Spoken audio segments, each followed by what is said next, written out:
안녕하세요. 미스터리 연구소의 미스터리 연구원입니다. 오늘은 여러분을 얼어붙은 남극과 북극의 극한으로 초대하여 인류가 마주한 가장 섬뜩하고 기이한 존재에 대한 이야기를 들려드릴까 합니다. 바로 더싱입니다. 존 W.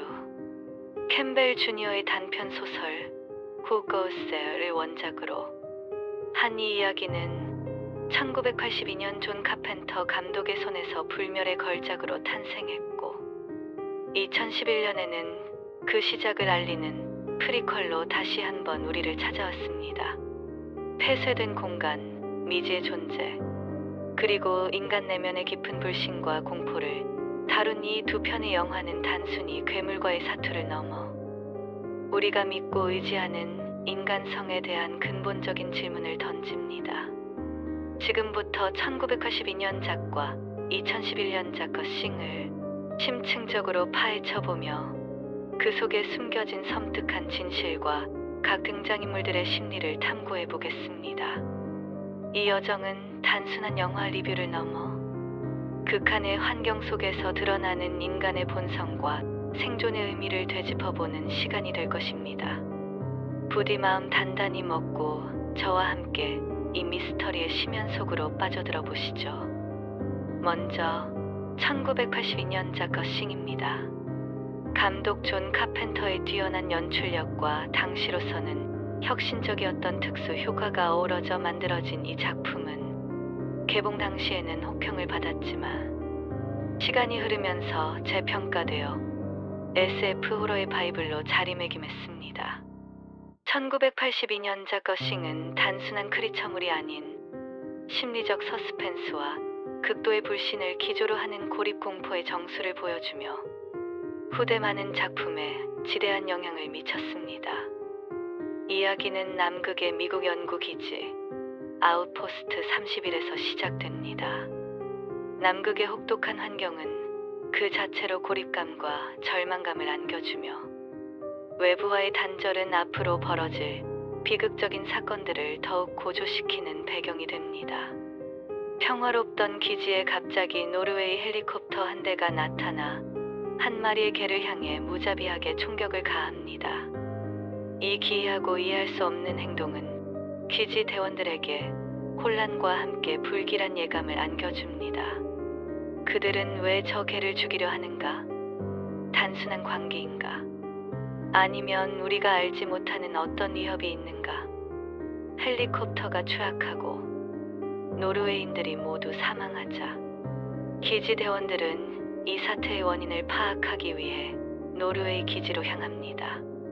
그곳에서 그들은 불에 탄 기지, 끔찍하게 훼손된 시신들, 그리고 기괴한 형태로 얼어붙은 무언가를 목격하게 됩니다. 이 모든 비정상적인 광경은 이곳에서 인류가 상상조차 할 수 없었던 상상을 초월하는 존재와 조회심을 암시하며 관객들에게도 숨막히는 긴장감을 선사합니다. 차가운 얼음 속에 갇혀있던 미지의 존재, 더싱이 이제 깨어나 활동을 시작한 것입니다. 이 작품의 주인공은 바로 커트 러셀이 연기한 헬기 조종사 R.J. 맥크레디입니다. 맥크레디는 냉철하고 현실적이며 뛰어난 상황 판단력을 가진 인물로 그려집니다. 초반에는 모든 상황에 초연한 듯 보이며 다소 무심한 태도를 보이기도 하지만 점차 더싱의 실체를 알아가면서 기지 대원들 중 가장 이성적으로 사태를 파악하고 해결책을 모색하는 리더십을 발휘하기 시작합니다. 그의 활약은 실로 눈부십니다. 다른 대원들이 혼란에 빠져 서로를 의심하고 패닉에 휩싸이는 와중에도 그는 침착함을 잃지 않고 더싱을 가려낼 방법을 찾아내기 위해 고뇌합니다. 그리고 마침내 그의 빛나는 기지로 탄생한 것이 바로 블러드 테스트 장면입니다.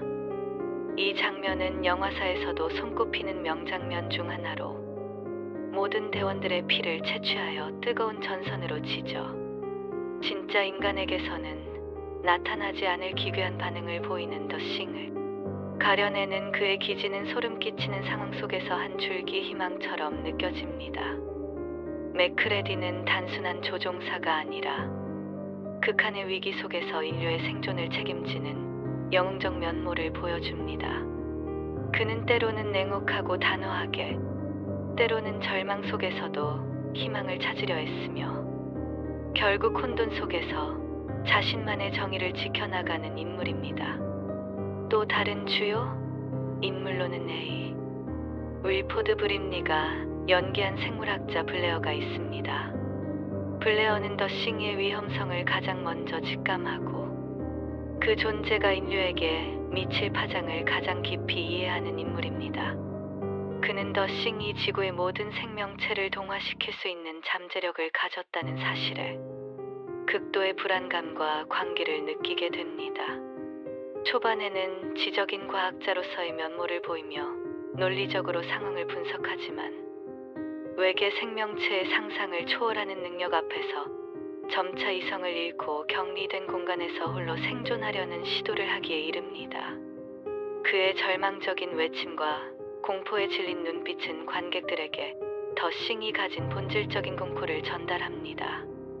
블레어의 변화는 폐쇄된 공간에서 인간이 마주할 수 있는 극한의 심리적 압박과 공포를 극대화하는 요소로 작용합니다. 그는 인류의 미래에 대한 비극적인 예언자 역할을 하며 그의 광기는 곧 현실이 되어가는 상황을 더욱 비극적으로 만듭니다. 블레어는 더 싱이 단순한 괴물이 아니라 지적 생명체가 절대로 이해할 수 없는 존재 자체로 재앙인 무언가임을 가장 먼저 깨달은 인물이기도 합니다. 그리고 키스 데이비드가 연기한 정비공 차일즈도 빼놓을 수 없는 중요한 인물입니다. 그는 맥크레디와 함께 영화의 마지막까지 살아남는 몇 안 되는 인물 중 하나입니다. 차일즈는 다소 충동적이고 다혈질적인 성격을 가지고 있지만 위기 상황에서 나름의 방식으로 대처하려 노력합니다. 영화의 열린 결말에서 맥크레디와 차일즈가 함께 추위에 떨며 마지막 남은 위스키를 나눠 마시는 장면은 더 싱이라는 존재가 남긴 깊은 불신과 절망감을 상징적으로 보여줍니다. 누가 진짜 인간이고 누가 더 싱인지 알 수 없는 모호함은 관객들에게 두고두고 회자되는 명장면으로 남아 있습니다. 이들은 생존했지만 그들의 영혼은 더 싱에게 잠식당한 것과 다름없습니다. 불확실성 속에서 그들의 미래는 한없이 어둡게만 느껴지며 이 결말은 영화를 본 모든 이들에게 영원한 질문을 던집니다. 과연 이둘 중 한 명, 혹은 둘 다 더 싱이었을까? 1982년작 거싱은 뛰어난 특수 효과와 인간의 심리를 깊이 파고드는 연출로 폐쇄된 공간에서의 공포와 불신을 극대화했습니다. 특히 로포틴의 기괴하고도 창의적인 특수 효과는 컴퓨터, 그래픽이 주류가 되기 훨씬 이전에 아날로그적인 방식으로 구현될 수 있는 괴물의 정점을 보여주며 그 혐오스러움과 독창성으로 관객들에게 깊은 인상을 남겼습니다. 더 싱은 특정 형태가 없는 존재로서 어떤 생명체든 완벽하게 복제하고 동화할 수 있다는 설정은 예측 불가능한 공포를 선사합니다. 이로 인해 기지 대원들은 서로를 의심하고 누가 적이고 누가 아군인지 알 수 없는 극도의 긴장감 속에서 생존을 위한 사투를 벌입니다. 이 영화는 단순히 괴물을 물리치는 이야기가 아니라 인간 본성에 대한 깊은 통찰을 담고 있습니다. 극한의 상황 속에서 인간은 과연 얼마나 이성적일 수 있으며 믿음과 의심 사이에서 어떤 선택을 하게 되는가 하는 질문을 던지는 것이죠. 공동체는 무너지고 개인은 고립되며 살아남기 위한 몸부림 속에서 인간의 존엄성은 점차 사라져가는 과정을 보여주는 작품입니다.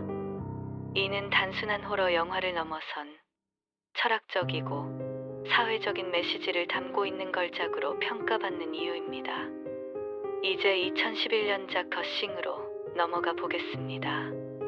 이 작품은 1982년작의 프리퀄로서 1982년작의 사건이 어떻게 시작되었는지를 보여주는 연결고리 역할을 합니다. 노르웨이 연구 기지에서 외계 생명체가 발견되기까지의 과정을 다루며 전작에서 암시되었던 노르웨이 기지의 비극적인 사건들을 구체적으로 보여줍니다.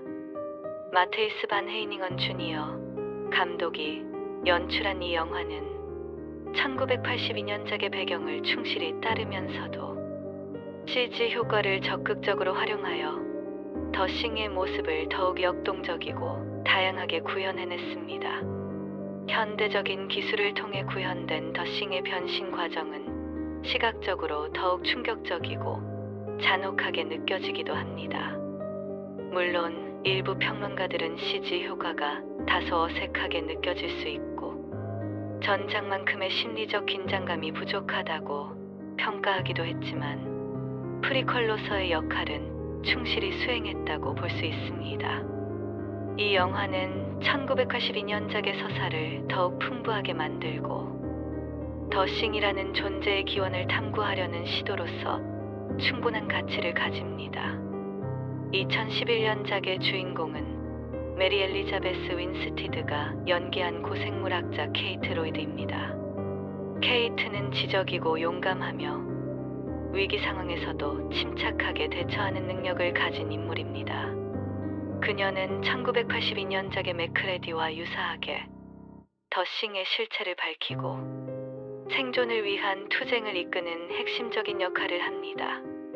처음 노르웨이 기지에 합류했을 때 그녀는 얼음에 갇힌 거대한 외계 우주선과 그 안에서 발견된 외계 생명체에 경외심을 느낍니다.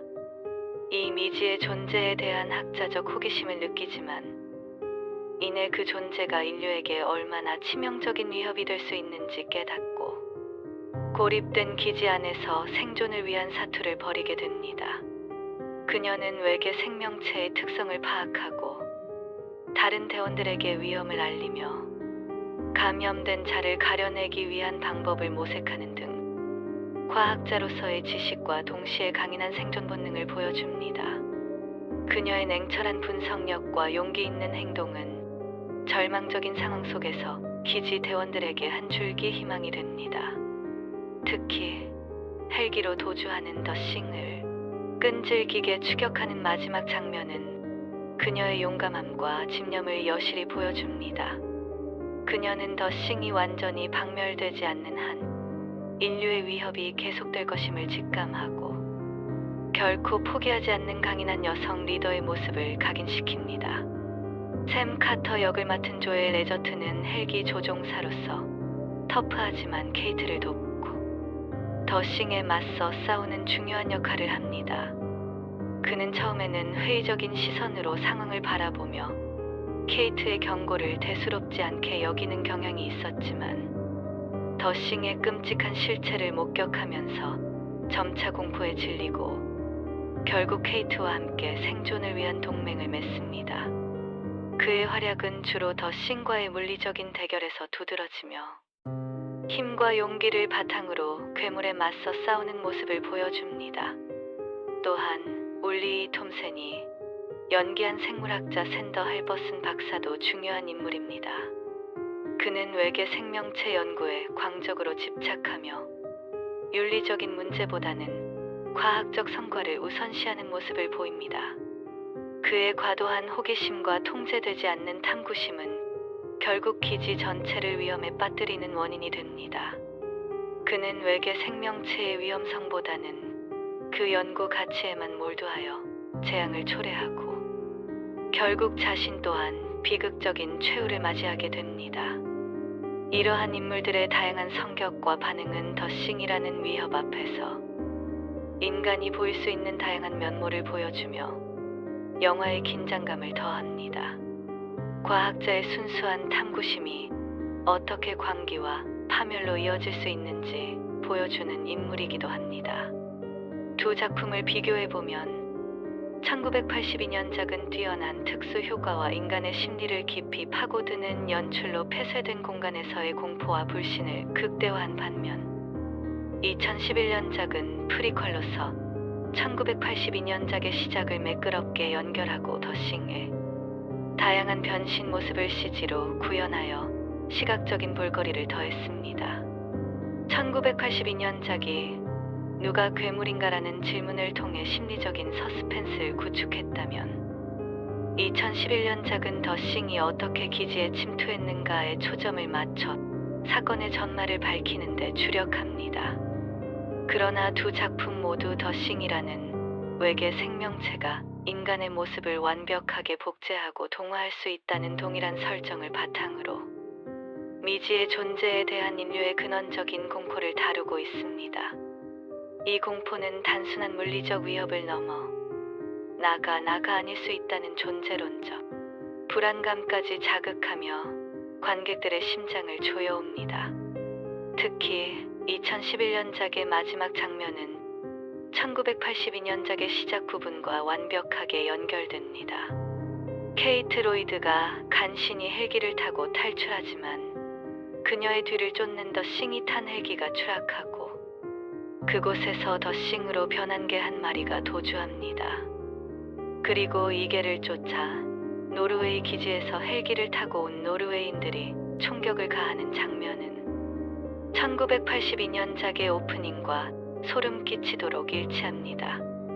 이러한 연결성은 두 작품을 하나의 거대한 이야기로 묶어주며 더싱이라는 존재가 얼마나 끈질기고 이협적인지를 다시 한번 상기시켜 줍니다. 이 끈끈한 연결고리는 프리퀄의 존재 이유를 명확히 하며 전작의 미스터리를 해소하고 동시에 새로운 관점으로 이야기를 바라보게 하는 역할을 톡톡히 해냅니다. 노르웨이 기지에서 벌어진 참혹한 비극은 미국 기지의 비극으로 이어지는 도미노의 첫 번째 조각이었던 셈입니다. 이로써 더싱은 단일 영화가 아닌 하나의 거대한 재앙 서사시로 완성됩니다. 결국 더싱 시리즈는 단순히 외계 생명체와의 싸움을 넘어 극한의 상황 속에서 드러나는 인간의 본성, 즉 고립감, 불신, 생존 본능, 그리고 이성상실의 과정을 섬뜩하게 그려내고 있습니다. 더싱은 물리적인 위협뿐만 아니라 가장 가까운 동료마저 의심하게 만드는 심리적인 위협으로 우리를 잠식합니다. 누가 더싱인가? 라는 질문은 결국 우리는 서로를 얼마나 믿을 수 있는가? 라는 질문으로 확장되며 이 질문은 영화가 끝난 후에도 우리 마음속에 깊은 여운을 남깁니다. 마치 더싱이 우리 안에 파고든 것처럼 말이죠. 이 질문은 비단 영화 속 인물들에게만 국한되는 것이 아니라 불확실성과 위협이 만연한 현대 사회를 살아가는 우리 모두에게 던져지는 근본적인 질문이기도 합니다. 진실은 무엇이며 누구를 믿어야 하는가? 우리의 내면에 잠재된 공포는 어디에서 오는가? 더싱은 이 모든 질문을 상징적으로 보여주는 존재입니다.